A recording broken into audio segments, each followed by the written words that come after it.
Astro vastu में आपका स्वागत है। हम जानते हैं कि 15 जनवरी को सूर्य देव जो हैं वो धनु राशि से शिफ्ट होके जो मकर राशि में आ गए हैं सुबह 2:45 में। उसकी भी कुंडली जो है हमने यहाँ पे दिखाई हुई है। तो ये 7 जुलाई 7 नंबर यानी कि तुला लगन की जो है ये कुंडली बनती है जिस समय सूर्य देव ने जो है मकर राशि में प्रवेश किया है।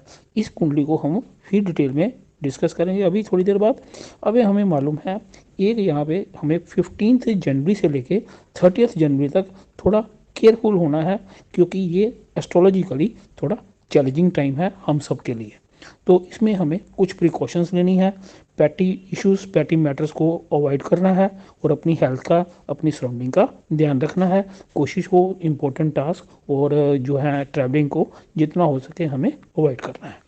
अब बात आती है सबसे पहले जो भद्रा का नाम हमने सुना होगा, इस बार मृत्यु भद्रा है। मृत्यु भद्रा इसलिए है क्योंकि मृत्यु स्थान में भद्रा आ रही है। दूसरी बात यह है मृत्यु पंचक योग बन रहा है। मृत्यु पंचक योग जो है ये बन रहा है 13 जनवरी से लेके 18 जनवरी तक। 13 जनवरी से लेके 18 तक जो मृत्यु पंचक योग है ये सही नहीं है।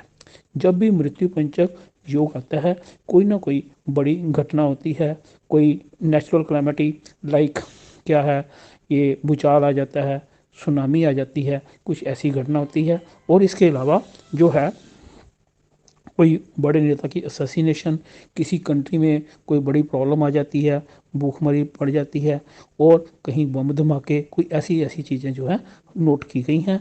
तो ये जो टाइम थोड़ा सही नहीं है, हमें इस टाइम पे थोड़ा ज़्यादा ध्यान देना होगा। अब बात करते हैं हम कुंडली की। जब सूर्य देव जो हैं मकर राशि में प्रवेश कर रहे हैं उस समय तुला लगन की कुंडली बनती है। तुला लगन के स्वामी जो हैं वो शुक्र देव हैं, वो सेकंड हाउस में 8 नंबर में है वृश्चिक राशि में। और यहाँ पे ये कुंडली का डिटेल बताते हैं। तीसरा घर थर्ड हाउस में मंगल देव और बुध हैं, ये जो है धनु राशि में है। फिर फोर्थ हाउस में सूर्य देव मकर राशि में है। फिफ्थ हाउस में शनि देव और जो है साथ में उनके चंद्रमा है, शनि और चंद्रमा है। और अब आता है सिक्स हाउस में राहु देव हैं और 7th हाउस में जो जुपिटर जिसे हम गुरुदेव बोलते हैं वो हैं। अब 8th हाउस खाली है, 9th हाउस खाली है, 10th हाउस खाली है, 11th हाउस खाली है और 12th हाउस में जो है वर्गो लगन में जो है वर्गो राशि में जो केतुदेव विराजमान है। अब जो एस्ट्रोलॉजी को जानते हैं उन्हें पता है कि कुंडली की एक साइड में सभी ग्रहों की भरमार है, लेकिन दूसरी तरफ अगर देखते हैं तो वहाँ पे सारे घर खाली हैं। तो ये एक इंडिकेशन होती है, साथ में शनि और चंद्र का संबंध ये भी बहुत कुछ इंडिकेट करता है। अब हम स्टेप बाय स्टेप बात करेंगे। यहाँ पे सबसे पहली बात जो है हम देखते हैं मंगल देव और जो है क्या नाम है बुध देव, ये 9 नंबर राशि में धनु की राशि में इकट्ठे बैठे हुए हैं। धनु जो है वो बृहस्पति की राशि है। धनु और मीन राशि बृहस्पति देव की राशियां मानी जाती हैं। बृहस्पति देव की दूसरी जो मीन राशि है वहाँ पे राहु बैठे हैं। बृहस्पति जो हैं ये कारक माने गए हैं बैंकिंग के। हमने एक चीज़ देखी है, बैंकिंग में किसी बड़े बिजनेसमैन के फ्रॉड के कारण, कोई बड़ा पैसा लेने के कारण कोई ना कोई नुकसान होगा, कोई बड़ा बैंक हिल सकता है। लेकिन क्या होगा क्योंकि सूर्य देव जो है फोर्थ दृष्टि से ये बृहस्पति को देख रहे हैं, सूर्य का और बृहस्पति का 10th और 4th रिलेशन बन रहा है, इसलिए गवर्नमेंट के ध्यान से इंटरफेरेंस से ये बैंक जो है डूबने से बच सकता है। दूसरी बात ये है जो मंगल और जो है और बुध जो है बिजनेस का कारक होता है। बिजनेस का कारक का मतलब यह है कि जो बिग बिजनेसमैन को रिप्रेजेंट करता है। अब इसके साथ जो है वो मंगल बैठा हुआ है और जो बुध की जो एक राशि है 6 नंबर राशि उसमें केतु बैठा हुआ है। इसका मतलब ये है कोई बड़ा बिजनेसमैन जो है उसका कोई स्कैंडल एक्सपोज हो सकता है, बड़े बिजनेसमैन को कोई प्रॉब्लम आ सकती है, इसका भी ध्यान देना है। क्योंकि यहाँ पे जो 3 नंबर राशि है वो उसको भी जो है मंगल और बुध अपनी दृष्टि से वो देख रहे हैं। तो यहाँ पे कोई बड़ा बिजनेसमैन वो एक्सपोज होगा या बड़े बिजनेसमैन को बड़े बिजनेस से रिलेटेड कोई ना कोई हमें प्रॉब्लम दिख रही है, ये इंडिया में हो सकता है। अब हम एक चीज़ और देखते हैं, जो सूर्य देव हैं वो किसके कारक हैं। सूर्य देव कारक होते हैं आत्मा के। इसके अलावा हेड ऑफ द यानी department, head of the department यहाँ पे बड़े इंपॉर्टेंट डिपार्टमेंट, जैसे कोई राजनेता हो सकता है, जैसे किसी स्टेट का हेड हो सकता है, किसी कंट्री का हेड हो सकता है। तो ये सारे के सारे जो हैं किसी बड़े डिपार्टमेंट का हेड हो सकता है। ये सभी के सभी रिप्रेजेंटेशन होती है सूर्य से। सूर्य को हम किंग भी बोलते हैं। जिन कंट्रीज में डेमोक्रेसी नहीं है वहाँ का किंग भी सूर्य को रिप्रेजेंट करता है। अगर हम ध्यान से कुंडली को देखते हैं तो कुंडली में सूर्य जो है 4th हाउस में मकर राशि में है। उनके एक घर पीछे मंगल हैं 9 नंबर राशि में, वो क्रूर ग्रह हैं। इसके अलावा जो 11th हाउस है वहाँ पे शनि बैठे हैं। तो जब जो भी कोई प्लैनेट है उसके एक घर पीछे और एक घर आगे क्रूर ग्रह बैठे तो उसे हम बोलते हैं पाप कत्री योग।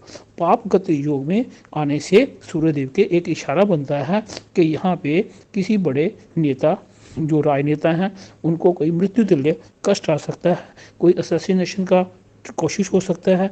लेकिन जुपिटर जो है वो उसका सूर्य के साथ चौथा और 10वां पोजीशन बनता है। इसका मतलब है कहीं ना कहीं बचाव हो सकता है। अब जो मंगल है वो 3rd हाउस में बुध के साथ हैं, और मंगल जो हैं वो आर्मी के कारक हैं। वो बृहस्पति की राशि में बैठे हुए हैं। बृहस्पति की जो राशि है और जुपिटर जो है 1 नंबर में मंगल की राशि में बैठे हुए हैं। इसे हम राशि परिवर्तन भी बोलते हैं। और यहाँ पे एक और ग्रह हैं, ये क्या नाम है इनका, राहुदेव, वो जो है 12th हाउस में बैठे हैं। तो कोई बहुत बड़ी जो जो है हमारी एयर, क्या नाम है इसका, जो एयरफोर्स से रिलेटेड कोई बड़ी डील हो सकती है, इसके इशारे यहाँ पे मिलते हैं। और इसके अलावा राहु जो 6th हाउस में बैठे हैं, कोई कहीं पे कोई बड़ा एयर क्रैश या जो है क्या कहते हैं एयर अटैक के भी चांसेस जो है वो बनते हैं। जनरली जब हम ये एस्ट्रोलॉजिकली इसको हम और भी डिकोड कर सकते हैं। यहाँ पे जैसे सूरज है, सूर्य के साथ प्लेटो बैठा हुआ है, प्लेटो का भी अपना ये केतु की तरह असर करता है, जैसे बड़ा ब्लास्ट करना। तो यहाँ पे फिर इंडिकेशन बनती है तो कोई बड़े नेता जो है उनका असैसिनेशन का चांस बन सकता है। अब हम बात करते हैं जनरल पब्लिक की, आम लोगों की। तो यहाँ पे जो कुंभ लगन या कुंभ राशि, एक्वेरियस लगन और एक्वेरियस असेंडेंट, और जिनका मून साइन जो एक्वेरियस है, सेकेंडली टॉरस जिनका मून असेंडेंट टॉरस है, और उनकी मून जो है वो राशि वो क्या है, वो वृश्चिक है। अब थर्ड ही आता है हमारे पास वर्गो यानी कि कन्या, कन्या असेंडेंट और कन्या राशि के लोग, इनको विशेष ध्यान देना है। अगर इन्हें छोटी सी भी कोई हेल्थ से रिलेटेड प्रॉब्लम होती है तो इन्हें केयरलेस नहीं होना, इमीडिएटली डॉक्टर को, एक्सपर्ट को कॉन्टैक्ट करके उनसे उनका अपना ट्रीटमेंट लेना है, अदरवाइज प्रॉब्लम हो सकती है। उसके अलावा इनके किए हुए कोई ऐसे कर्म सामने एक्सपोज होंगे जिनके कारण बदनामी या प्रॉब्लम आ सकती है। थर्डली, इन्हें बड़ा शांति से रहना है, पैटी इश्यूज में नहीं पड़ना, इसका ध्यान रखें। और जितना हो सकता है जो बेस्ट टू बेस्ट लोगों की हेल्प करनी है, गुड डीड्स करनी है। ऐसा करने से इनका ये डिफ़िकल्ट टाइम या जो कार्मिक डेब्ट्स इन्होंने पे करने हैं वो थोड़े डिल्यूट हो जाएंगे। इस चीज़ का ध्यान रखें, ठीक है जी। और बड़ों की ब्लेसिंग लीजिए और अपना मंत्र जाप करना चाहिए। अब बात आती है, जैसे हम अपनी कंट्री की बात करेंगे, हमारी जो कैपिटल है वो है दिल्ली, और जो हमारी फाइनेंशियल कैपिटल है वो है बॉम्बे। यहाँ पे हमें एक चीज़ को देखना है, यहाँ पे कोई बड़ी घटना होगी जिससे कि ये दोनों जो है ब्रेकिंग न्यूज़ में आ सकते हैं। कोई बॉम्ब ब्लास्ट हो सकता है, कोई अग्निकांड हो सकता है, तो इसका हमने ध्यान रखना है। तो ये चीज़ हो गई। इसके अलावा 3 स्टेट्स हैं हमारी, राजस्थान है, कर्नाटका है और गुजरात है। यहाँ पे भी कोई ऐसी प्रॉब्लम जो है वो बनती है जिसके कारण ये भी स्टेट जो हैं ब्रेकिंग न्यूज़ देंगे, लेकिन कोई ना कोई नेगेटिव घटना के कारण ये ब्रेकिंग न्यूज़ का हिस्सा बनेंगे। अब हमें मालूम है कि इस समय जो वेस्ट है, यानी कि वेस्टर्न कंट्रीज़ हैं, स्पेशली कनाडा है एंड उसके साथ अमेरिका है, यहाँ पे बर्फ़ के बड़े बड़े तूफान आएंगे, रिकॉर्ड और जो है वो बर्फ़ पड़ेगी। इसको हमने देखना है। साइड बाय साइड कनेडियन जो स्टॉक मार्केट है वो काफ़ी डाउन, और उससे वहाँ पे फाइनेंशियल कंस्ट्रेंट्स आएंगे। और अमेरिका में भी जो अनडिक्लेयर्ड जो रिसेशन है वो भी डिक्लेयर हो सकता है, अदरवाइज बहुत सारे लोगों की जॉब जाएंगी और यहाँ पे भी जो है प्रॉब्लम आएंगी। इसके अलावा ऑस्ट्रेलिया और उसकी सराउंडिंग का जोन, स्पेन, अरब अमीरात, और ये कुछ कंट्रीज़ हैं जहाँ पे क्या है, ये भी कोई नेगेटिविटी के कारण इनका इशारा है कि यहाँ पे ये भी ब्रेकिंग न्यूज़ का हिस्सा बन सकते हैं। अब ये जो डेट है ये है 16 to 18 भी जो कई तरह की हमें इशारा बन रहा है कोई बड़ी प्रॉब्लम आने के चांसेस हैं। 19 जन को लगता है एक स्ट्रॉन्ग प्रोबेबिलिटी है कहीं अर्थक्वेक आने के, इसका भी हमें ध्यान रखना है। जो इन नटशेल कहा जाए, इस समय कॉमन पर्सन, कंट्री और ऑल ओवर द वर्ल्ड जो है प्लानिटरी मूव्स के आपसी झगड़े, क्रैश और उनकी जो मूवमेंट्स बन रही हैं वो इतनी फेवरेबल नहीं है। तो इसमें हमें क्या करना है, हमें हमारे पास सबसे बड़ा जो है पावर क्या है। कोई लोग बोलेंगे पैसा, जी नहीं। कोई बोलेंगे आर्म्स हैं, जी नहीं। कोई बोलेगा आर्मी है, नहीं। हमारे सबके पास जो है एक चीज़ है, वो है उस परमपिता परमेश्वर से, उस ओमनीपोटेंट से हमें प्रेयर करनी है, प्रार्थना करनी है, उस वाहे गुरु जी के आगे हाथ जोड़ने हैं।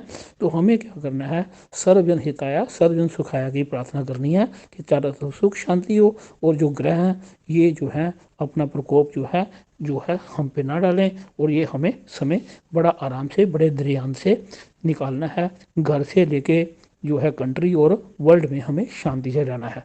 और यहाँ पे स्ट्रॉन्ग चांसेस होंगे जो शरारती तत्व हैं, जो शैतानी ताकतें हैं, वो हावी होने के चांसेस होंगे। और शैतान को चाहे वो घर की कोई नेगेटिव पावर है, चाहे हमारे एरिया की, चाहे हमारी कंट्री की, चाहे वर्ल्ड की, इसको हराने का सबसे शानदार तरीका होता है हमें जो है जुपिटर को स्ट्रॉन्ग करना है। जैसे कि राक्षसों और देवताओं की लड़ाई होती थी, तो अगर हम पावर किसको देंगे, राक्षसों को देंगे तो तबाही मचाएंगे। हमें देवताओं को स्ट्रॉन्ग करना है। इसके लिए जितना हो सके ये 15 से 30 जो है जनवरी तक हमें जो है गुड डीड्स करनी है, लोगों की हेल्प करनी है, जो भी हमारे धर्म अनुसार हमारे रिचुअल्स हैं उनको पालन करना है और हमें मेडिटेशन में बैठना है। ऐसा करने से उस परमपिता परमेश्वर को की जो है प्रकृति है उसे जो थोड़ा सा गुस्सा हमारी मानव जाति पे है वो शांत होने के चांस है। आशा करते हैं हम इसे पॉजिटिवली लेंगे एज ए चैलेंज।